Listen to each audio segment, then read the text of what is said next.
So welcome back, everyone. I hope you're all having a wonderful day. So today's topic is commit to your commitments. And some of you may be wondering, what does that mean exactly? Well, committing to your commitments means that you do what you say you're going to do long after the mood you set it in has passed. So how many times have you made a commitment when you're feeling really good, say it's early in the morning and you still feel fresh, and your friend calls or texts and says, hey, whenever you get off work, do you want to go out and have something for dinner and catch up? We haven't seen each other in a while. And you say, oh my goodness, yes.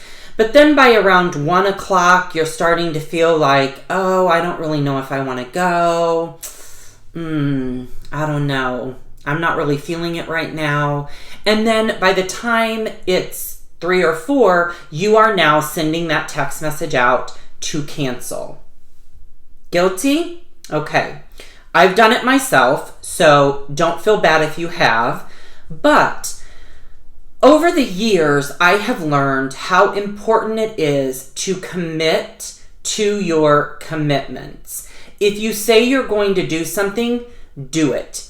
If you are unsure, then don't say yes. Don't make that commitment unless you are certain that you're going to be able to. Now, understanding that most people will understand if you have something that comes up that's emergent that does not allow you to fulfill your commitment. But if you have made the commitment and there's no other reason other than the fact that you don't really feel up to it now, then you really should keep your commitment to whomever it is that you have said yes. So here's a really good example. Last year, it was in April actually, and it was coming up on my birthday. It was probably about a week or so before my birthday. And I was asked to judge a local pageant. And I wasn't feeling the greatest the day. It was 3 days. So you had 2 nights of preliminaries and then you had the final night. Well, the night before the first night of preliminaries, I was really, really tired. I had done quite a few things the night before, and I just wasn't quite feeling in the mood to still do it. And it was on a Friday afternoon. I needed to be at the venue at 2 o'clock, and then I needed to be back at the venue that evening at 9. And then I was there until about 1 o'clock in the morning. So that's how each of the days went. So the first night I go, I do my thing, I stand by my commitment. The second night I go, I stand by my commitment. But halfway through the second night, I really started feeling very, very poorly. Now, I didn't feel like I had, I was contagious or that I, didn't need to be out in public. I physically started feeling worn down. I had a headache. I was tired. My back was hurting. I just felt worn out. So I thought to myself, this was the second night. When I got home, I had actually said to my husband, I said, I don't think I'm going to be able to go and do final night. I'm worn out. I'm exhausted. I'm tired. I just don't feel like doing this. So my mind was made up that I was going to reach out to the committee and let them know that they would have to find a replacement judge for final night. Now, final night was the big, big night. It was really important, number one, as a judge to be present.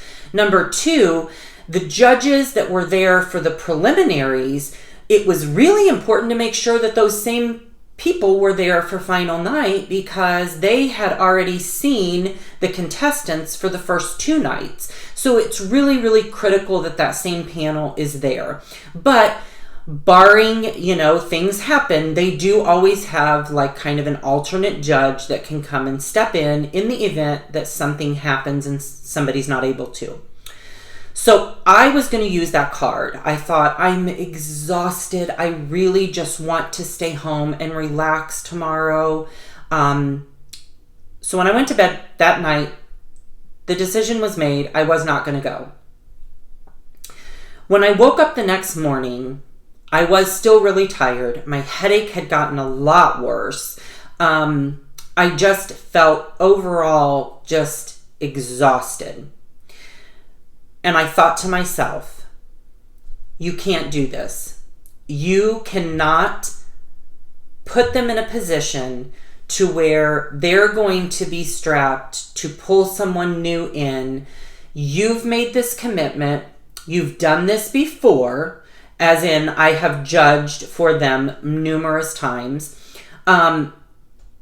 You want to maintain that integrity and that reputation, and you want to be known for being someone who is responsible, who's going to be where you say you're going to be when you're going to be there. And I am someone who's always on time. I am not a late person, and I always typically fulfill my commitments as long as I'm able to. Well, I just told myself, you can't do this. You're going to have to suck it up and get through. So I stayed, I went through, I fulfilled my entire commitment, and at the end of the day, I felt much better about myself as a person for doing so. Another time was, there was a collaboration going on, and it was, I think, 2 years ago. And right before the collab, I had said, yes, I'm definitely all in. I want to participate in this. And it was a dupe cake stand collaboration video. And if I can go back that far and dig it out, because I don't do any of this on my computer, everything is done right here from my phone. So if I can get back to it far enough into the video, archives on my phone, I will, and I will put it down here. But if not, it's out there somewhere, and it was a collaboration, and it was a dupe cake stand collaboration, something like that. And it was where you were supposed to take something and create your own cake stand, and you were supposed to have a inspiration piece and then try to duplicate that. Well, I was really excited about the collaboration. I had put my cake stand together. I was ready for the day, and I got really sick 2 days before it was time to do the launching of the video. And the day before that, I found out that I had walking pneumonia. So I was congested. I felt horrible. I had a fever. I was home, but I was having a really difficult time breathing. I was on a steroid. I was on an antibiotic. I was on an inhaler, and I did not pre-record the video. So the day that it was supposed to launch, I had to record my video. And the moment that the camera came on, I knew something was wrong. I was struggling to breathe. I could not wait to get off the camera so that I could be done with the video. So I was in so much pain. I was very short of breath that I hurried up in the beginning and I said what I had to say. And as a matter of fact, the remainder of the video, aside from the open and the close, the remainder of the video was not even a voiceover. All I did was put text over the content of the video because I put in video clips with text over the top of it because I couldn't hardly even breathe long enough to keep talking and talking and talking. And so I felt horrible. So I did the open, I did the close, and then it was all a voiceover. Well, the video went well. I participated in the collaboration, and my husband said, why don't you just forego it? Why don't you just not do it? And I said, I've made a commitment to do this, and I'm going to. I'm going to see this through. I've put my cake stand together. I know that the originator of the collaboration was looking forward to me participating, and so I'm going to do it. So there have been many times, and I'm sure there have been many times that all of you have done something that you didn't want to do, but it's really becoming very, very, very common for people to make a commitment and then change their minds and then not commit to what they committed to do. And I see this all the time where someone will, be in charge of bringing something and then they don't bring it. And then, they've committed to doing it, and now whoever's putting on a party or an event is now stuck because this individual didn't follow through with what they committed to do.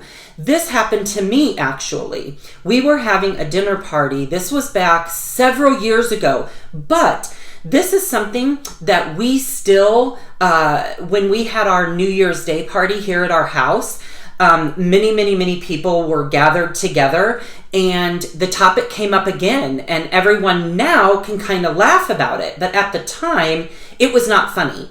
So I was having a party at our home, and I was going to bake. That was going to be, amongst many other things, I was baking this really nice arrangement of desserts. And one of the girls that was attending the party said, "You know what? I'm going to make this Martha Stewart chocolate cake. So don't make a lot of elaborate desserts because I really want to make this. This is going to be the thing I want to bring. I'm really looking forward to it. I've made this before. It's wonderful. You're going to love it. So please don't make a lot of desserts. I'm going to bring this large cake." So number one, we're expecting her to bring the cake. Number two, I'm expecting to eat the cake. So is everyone else. We were really looking forward to this cake. She had talked it up so much that we were really looking forward to it. So the day of the party comes, and everyone's, there, and they're arriving, and I'm getting things out, and she walks in, and she's got a little small round cheesecake that has about 8 or 9 slices that she purchased at the store. And she said, "You know what? I just did not feel like making that cake." She said, "So I stopped at the market and I picked up this cheesecake. I hope that's okay." Well, that really put us in a tough spot because we were expecting the cake. Number one, people were wanting to eat the cake. And now there wasn't even enough of this. She didn't even bring a lot of some of what she brought. So another girl had brought cake pops. So we ended up having, if you were fortunate enough to get a slice of the cheesecake, you got a slice of the cheesecake. And then there were about a half a dozen cake pops that this other attendee brought. So the fact of the matter is, she committed to making this dessert. I did not make it, and she didn't, and it put us in a really tough spot because we were expecting it and she didn't commit to what she committed to. It's so easy nowadays for us to, as busy as our lives are and as hectic as things get, and especially if you have a large family, it's so easy for us to give up and kind of bail on our commitments. But I want the message to be, really that if you make a commitment to someone, unless there is an extenuating circumstance that prevents you from being able to commit to your commitment, follow through with it. Because I guarantee you, promise you, people don't forget. And even though you may feel like it was one time, it was nothing, people don't forget those things. And if you become that person that is unreliable and people know that you're probably not going to show up, there are people in our friendship circle where when they say they're coming, we just know they are not. Automatically a given, she is not going to be here. Don't be that person. Because I can tell you, the people on the other side talk about it. They don't forget about it. You get put into that category of a non-committal, non-responsible person.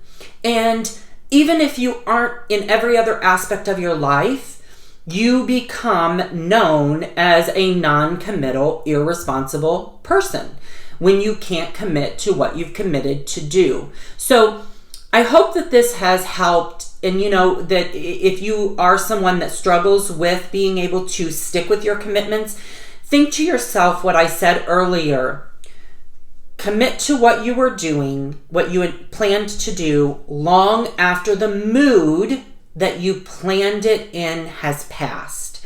Because that's the thing. We can always plan things when we're in a good mood and we have energy and we feel up to it. But when that day or time comes, it's very easy for us to bail out of it. So I hope you enjoyed this video. If you haven't done so, subscribe to my channel. Check out my video description for links to all my social media sites, my Instagram, my Pinterest, my Facebook. The At Home with Zane website is on there. You can check out all the At Home with Zane home fragrances. I hope you all have a wonderful day, and we'll look for you the next time.